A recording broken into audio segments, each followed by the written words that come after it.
کہ ہمارے ملک میں ایک 2014 میں جب عامی پبلک سکول کا جب ایک بہت تکلیف دہ ثانیہ ہوا تھا تو ساری پولیٹیکل پارٹیز ایک پیج پہ آ گئی اور ہم نے ایک نیشنل ایکشن پلان پہ سائن کیا جس کے اندر ہم نے یہ فیصلہ کیا کہ کوئی ملیٹنٹ گروپ پاکستان سے آپریٹ نہیں کریں گے. میں نے ان کو سمجھایا اس چیز کا. اس کے بعد ہم نے کوشش کی ان سے ڈائلاگ شروع کرنے کی اور ہم نے ریئلائز کیا کہ وہ انٹرسٹڈ نہیں تھے. اس کے بعد پلوامہ ہو گیا. جب پلوامہ ہوا تو ہم نے پوری کوشش کی ان کو سمجھانے کی کہ اس میں پاکستان کا کوئی ہاتھ نہیں تھا, لیکن ہمیں تب بھی احساس ہو گیا کہ ان کے الیکشنز تھے اور وہ اپنے الیکشنز کے لیے انہوں نے پاکستان کو اسکیپ گوٹ بنانا تھا اور کشمیر کی عوام کے اوپر جو ظلم ہو رہے تھے ان سے دنیا کی نظر اٹھانی تھی. تو انہوں نے سارے جو قدم لیے وہ لیے اس لیے اپنے ملک میں وار ہسٹیریا کریٹ کیا. صرف مقصد ان کا یہ تھا کہ پاکستان کو اسکیپ گوٹ بنائیں اور اپنی الیکشن کے اندر یہ اینٹی پاکستان سینٹیمنٹ پیدا کر کے اور وہ جیتے. ڈوسیئر بعد میں بھیجا اور اپنے پلینز پہلے پاکستان بھیج دیے. اللہ کا شکر ہے کہ پاکستان کی ایئر فورس نے صحیح جواب دیا اور پھر جب ان کا پائلٹ ہم نے پکڑا ہم نے فوری واپس کر دیا بتانے کے لیے کہ پاکستان کی کوئی انٹینشن جنگ کی نہیں ہے. اس کے بعد ہم چپ کر کے بیٹھ گئے اور ہم نے سوچا کہ ہندوستان میں الیکشنز ہو جائیں اور جب الیکشنز ہو جائیں گے اس کے بعد ہم پھر ریزیوم کریں گے بات چیت. الیکشنز ہو گئے. اس کے بعد ہم نے کوشش کی اور مجھے یاد ہے جب ہم بشکک میں ایک ایس سی او کی کانفرنس تھی ادھر ہم نے جب ان کا رویہ دیکھا تو ہم نے فیصلہ کیا کہ یہ ہماری کوششیں امن کے لیے جو کوششیں ہیں اس کو غلط سمجھ رہے ہیں, یہ اس کو کمزوری لے رہے ہیں. تو ہم نے تب فیصلہ کیا کہ اب ہم ان سے آگے بات چیت نہیں کریں گے. جب پریزیڈنٹ ٹرمپ سے میں ملا تو میں نے اسی کو سامنے رکھتے کیونکہ بائی لیٹرل تو آگے ایشو بڑھ نہیں رہا تو ان کو میں نے انوائٹ کیا کہ یہ ایک ہاٹ سپاٹ ہے دنیا میں, سارا 1 ارب لوگ جو برے صغیر میں ہیں وہ ہاسٹیج ہیں اس کشمیر ایشو سے. تو میں نے ریکویسٹ کی کہ آپ بیچ میں پڑ جائیں گڈ فیتھ میں. انڈین رسپانس آپ کے سامنے تھا. اب جو یہ ہوا ہے جو انہوں نے کل کیا ہے, میں اس ہاؤس کے سامنے جو آج بات رکھنا چاہتا ہوں وہ یہ کہ یہ مجھے تب ہی جب ہم بشکک میں تھے تب ہی ہمیں اندازہ ہو گیا تھا کہ ان کا کوئی انٹرسٹ نہیں ہے ہمارے سے بات چیت کرنے کا. اور میں جو سسپیکٹ کرتا تھا وہ چیز کل سامنے آ گئی. یہ جو کل انہوں نے کیا ہے یہ کوئی ایک دم پلان کر کے نہیں کیا, یہ ان کے الیکشن کا مینیفیسٹو تھا. اور یہ اگر آپ دیکھیں تو یہ ان کی آئیڈیالوجی ہے. اسپیکر صاحب یہ نظریہ ان کا, یہ نظریہ بیس ہے آر ایس ایس کے نظریے کے اوپر. ان کے جو فاؤنڈنگ فادرز تھے آر ایس ایس کے, گول واکر ایک اور ان کے کئی, ان کی آپ پڑھ لیں کہ ان کی کیا آئیڈیالوجی ہے. جس آئیڈیالوجی کے سامنے ہم کھڑے ہیں ان کی آئیڈیالوجی یہ تھی کہ مسلمانوں کو وہ ہندوستان سے ایتھنک کلینز کریں گے. ان کی آئیڈیالوجی یہ تھی کہ یہ جب آزادی ملے گی یہ صرف ہندوؤں کا ہندوستان ہوگا. انہوں نے کبھی بھی یہ نہیں سوچا کہ یہ سب جتنے بھی لوگ وہاں ہندوستان میں بستے تھے, جتنی بھی اقلیتیں تھیں, یہ سب کا پاکستان ہوگا.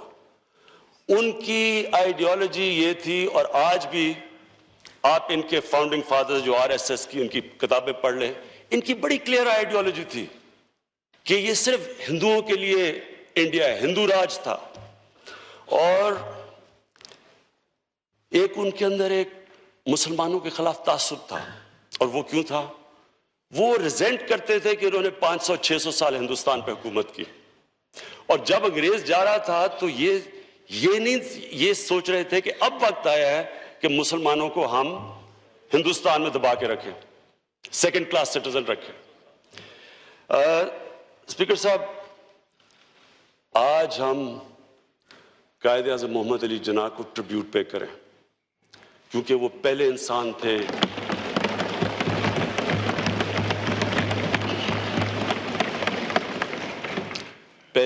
تھے جو اس آئیڈیالوجی کے تھرو دیکھ لیا انہوں نے۔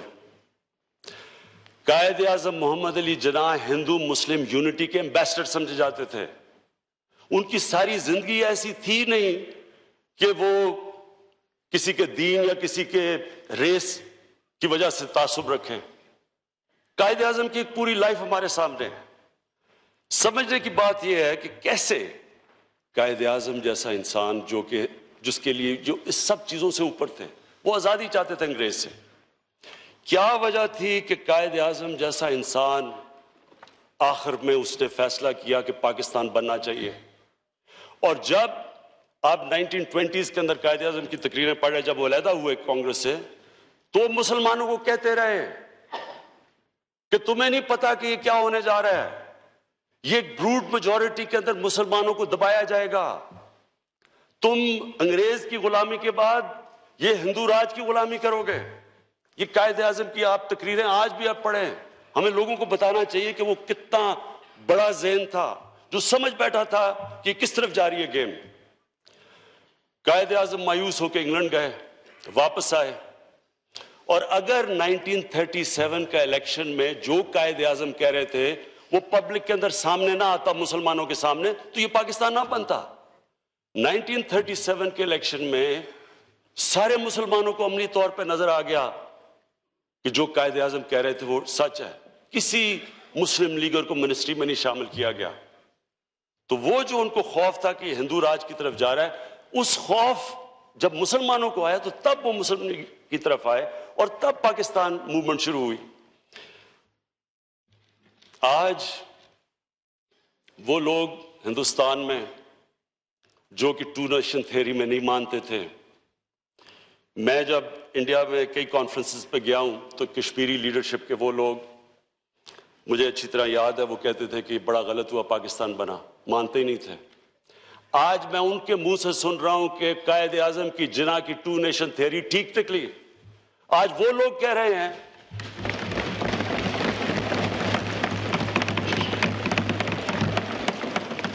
آج یہ موجودہ ہندوستان میں وہ لوگ کہہ رہے ہیں کہ یہاں مسلمان یا اقلیتیں، مسیح برادری سے بھی وہی ہو رہا ہے، یہ برابر کے شہری نہیں ہیں۔ اور اسپیکر صاحب، اسی میں قائد اعظم کی اب بات کرنا چاہتا ہوں، صرف چھوٹی سی یہ کہ قائد اعظم نے جب 11 اگست کی تقریر کی، جو فیمس تقریر ہے کہ سب آزاد ہیں اپنی عبادت گاہوں میں جانے کے لیے، اور ہم غلطی سے کہتے ہیں کہ جی یہ قائد اعظم سیکولر تھے۔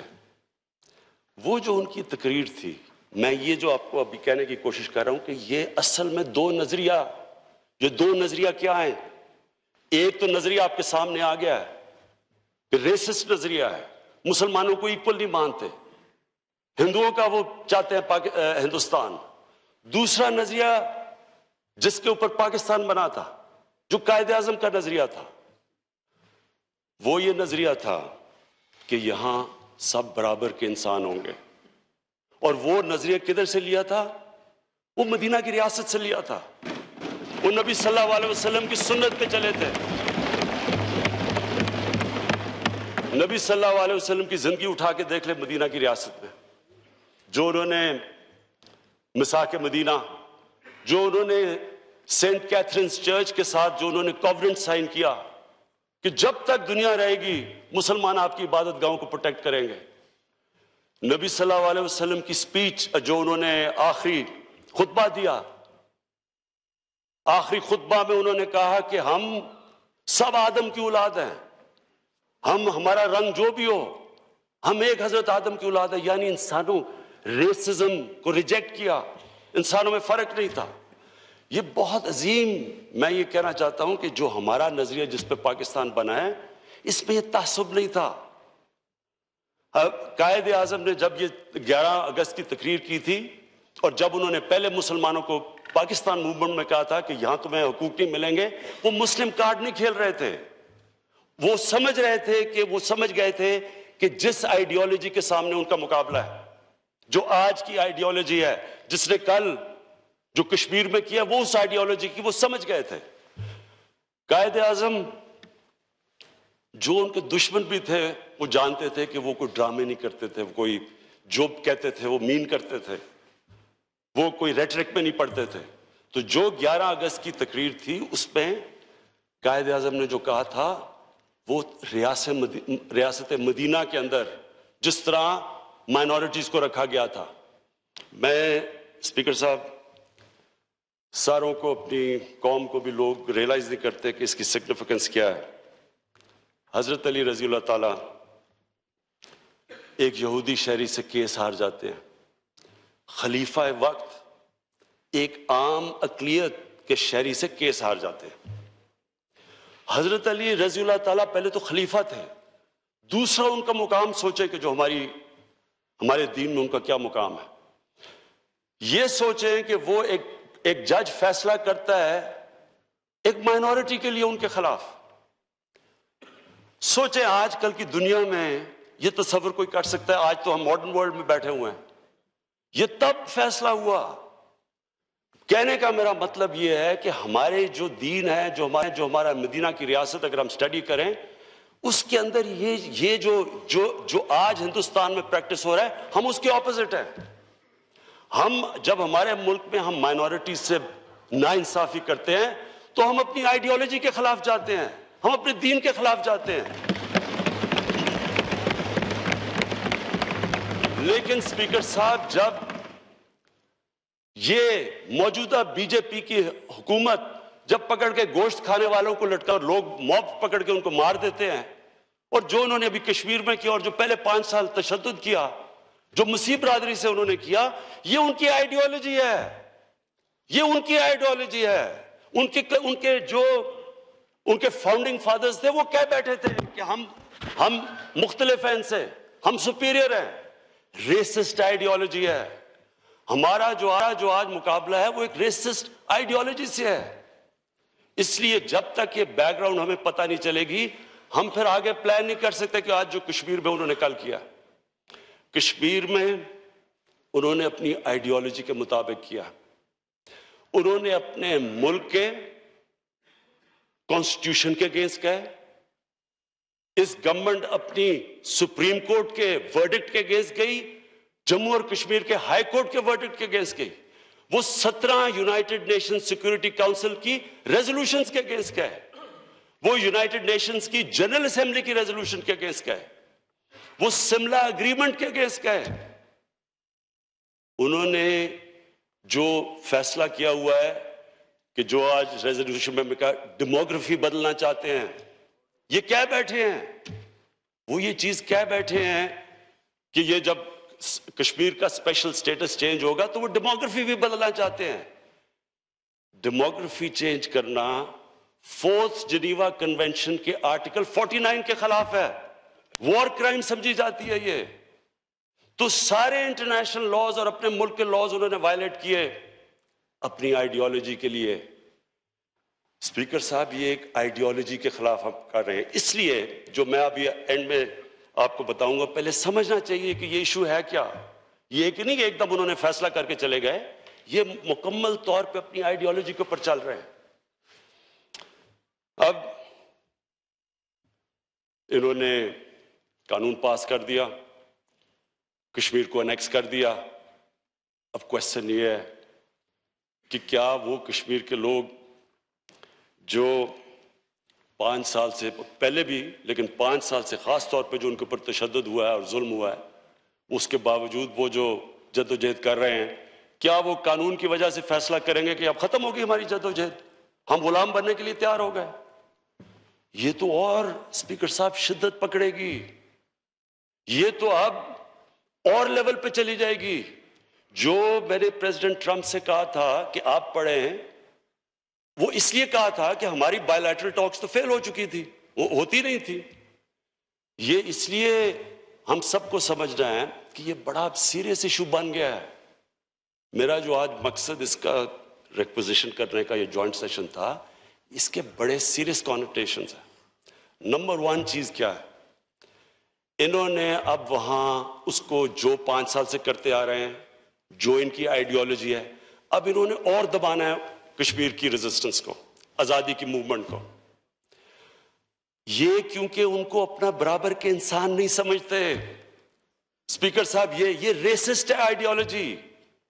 یہ اگر وہ اپنے برابر کے انسان سمجھتے تو وہ کوئی ڈیموکریٹکلی کوشش کرتے، کوئی موومنٹ چلاتے، کوئی لوگوں کو اپنے پوائنٹ آف ویو پہ لے کے آتے. وہ مائٹ از رائٹ پاور استعمال کر رہے ہیں، وہ ان کو کرش کرنے کی کوشش کریں گے، اور جب وہ کرش کریں گے رد عمل آئے گا. پلوامہ ٹائپ انسیڈنٹ ہوگا، پلوامہ ٹائپ انسیڈنٹ ہوگا.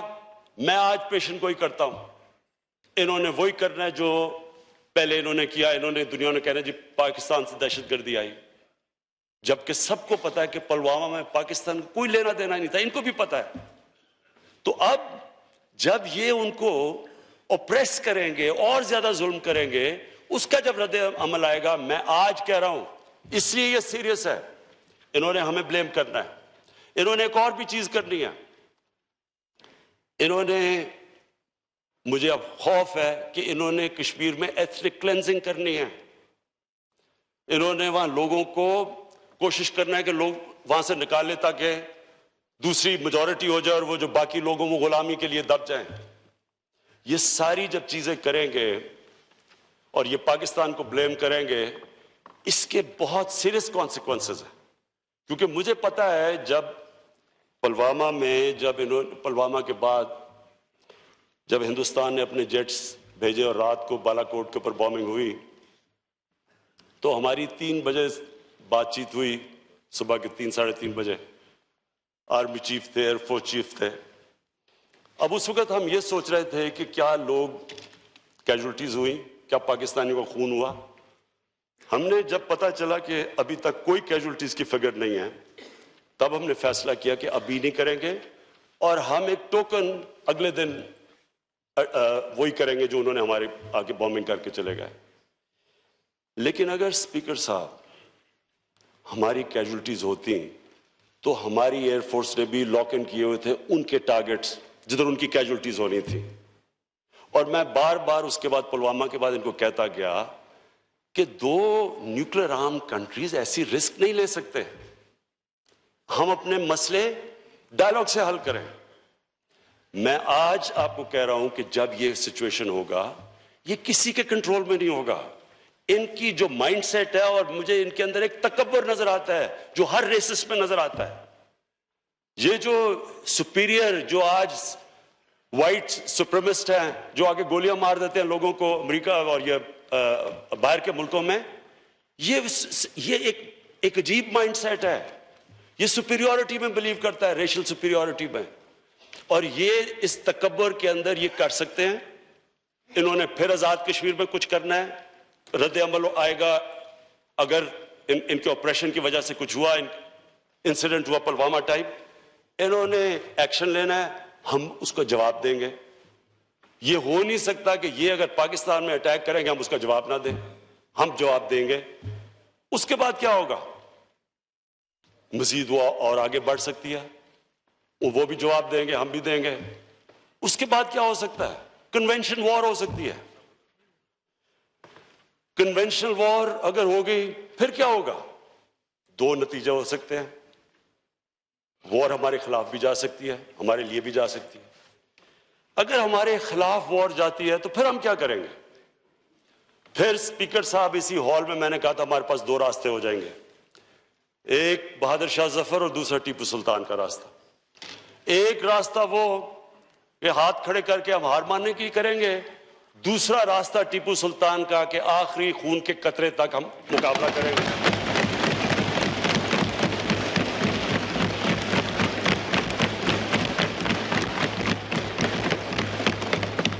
اور اسپیکر صاحب، میں آج آپ کو کہہ رہا ہوں، میں اپنی قوم کو جانتا ہوں. مسلمان ایمان والا انسان موت سے ڈرتا نہیں ہے. اس کو صرف اپنے رب العالمین کو خوش کرنے کے لیے وہ انسانیت کا سوچتا ہے، لیکن وہ خوف کے اوپر فیصلے نہیں کرتا. ہم اس لیے کوشش کرتے ہیں امن کے لیے کیونکہ ہمارے میں ہمارے دین انسانیت ڈالتا ہے, ہمیں فکر ہے انسانوں کی. لیکن میں یہ سوال پوچھتا ہوں کہ اگر ہم آخری قطرے تک لڑیں گے تو وہ کون سی جنگ ہوگی؟ وہ جنگ ہوگی جو کوئی نہیں جیت سکتا. سب ہار جائیں گے وہ جنگ, اس کے امپلیکیشن دنیا پہ پڑیں گے. اب اگلا سوال یہ ہے کہ کیا یہ میں جس طرح کہتے ہیں نیوکلیر بلیک میل کر رہا ہوں؟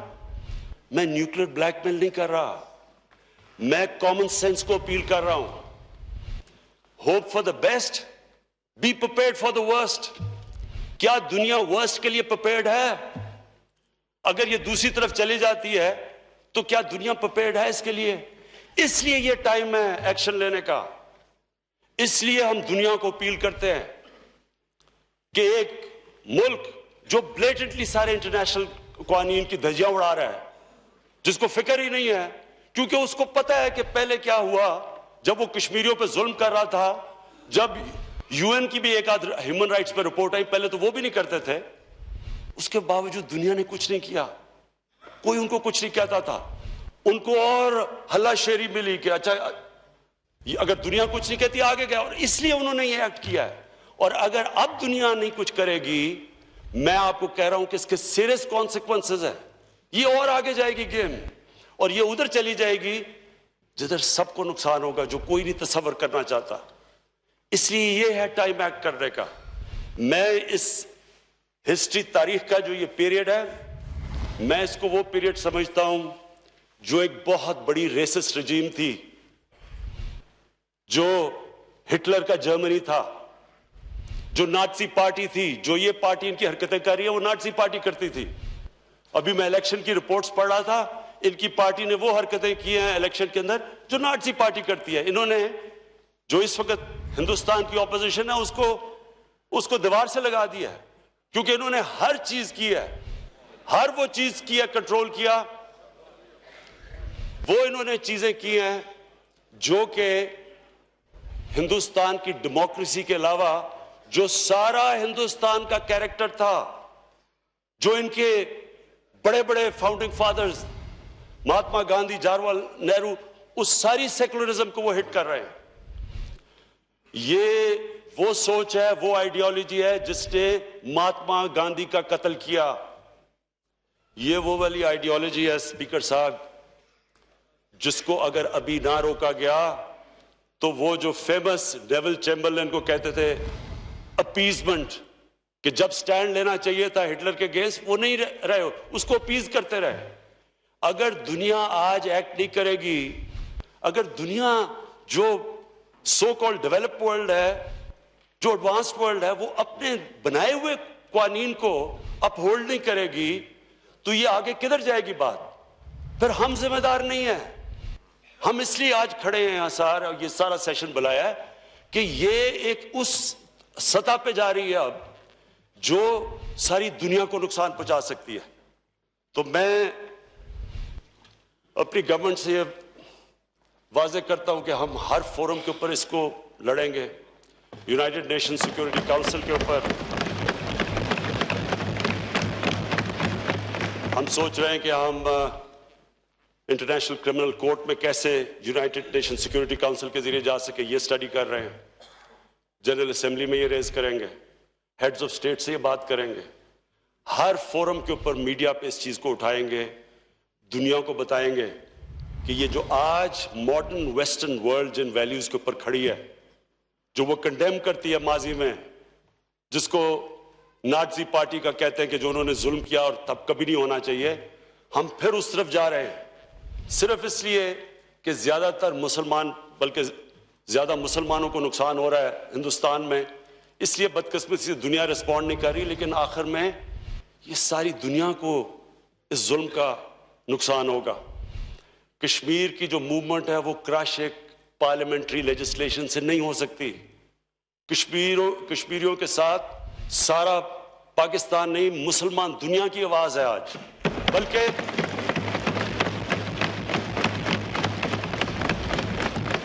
اسپیکر صاحب میں یہ بھی کہوں گا کہ میں مغرب کو بڑی اچھی طرح جانتا ہوں, ان لوگوں کو حقیقت کا نہیں پتا جو کشمیر کے لوگوں سے ہو رہا ہے. میں ذمہ داری لوں گا, میری پارٹی لے گی, ہم دنیا کے مغرب میں جا کے لوگوں کو بتائیں گے کہ جس طرح کا ظلم کشمیر پہ وہاں ہو رہا ہے اور ہندوستان کے اندر اوور آل جو مائنورٹی اور مسلمانوں سے ہو رہا ہے، یہ سارے وہ ویلیوز ہیں جو ویسٹرن ورلڈ کہتی ہے کہ ہم اپہولڈ کرتے ہیں، ان کی خلاف ورزی ہو رہی ہے۔ اس لیے زیادہ تر ان کو پتہ نہیں ہے، ان کو ایشوز کا نہیں پتا کہ اس وقت کشمیر میں کیا ہو رہا ہے۔ ہمارا کام ہے دنیا میں اس کو اٹھائیں اور لوگوں کو بتائیں کہ یہ آپ ایک طرف کہتے ہیں کہ جناب نیوکلیر کی بلیک میل نہ کرو، لیکن یہ تو آپ اگر اس کو لاجکلی فالو کریں گے یہ تو تباہی کی طرف جا رہے ہیں۔ یا تو یہ ایکسپیکٹ کریں کہ ہم آرام سے پاکستان قبول کر لیں جی کہ یہ بی جے پی حکومت کی سپیریئر ریشیالٹی اور ہم مان لیتے ہیں ان کو سپیریئر، وہ تو ہم مانیں گے نہیں۔ تو جب وہ نہیں مانیں گے تو دوسرا کورس تو کولیشن کا ہے، اور وہ پھر سے میں ریپیٹ کرتا ہوں وہ صرف یہ سب کانٹیننٹ تک نہیں اس کا افیکٹ جائے گا، وہ ساری دنیا کا اس کے اوپر افیکٹ جائے گا۔ شکریہ۔ جناب شہباز شریف صاحب پلیز۔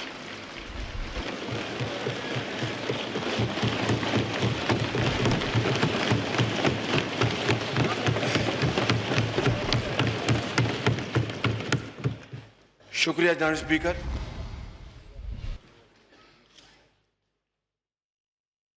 آج یہ مشترکہ اجلاس یقیناً ایک بہت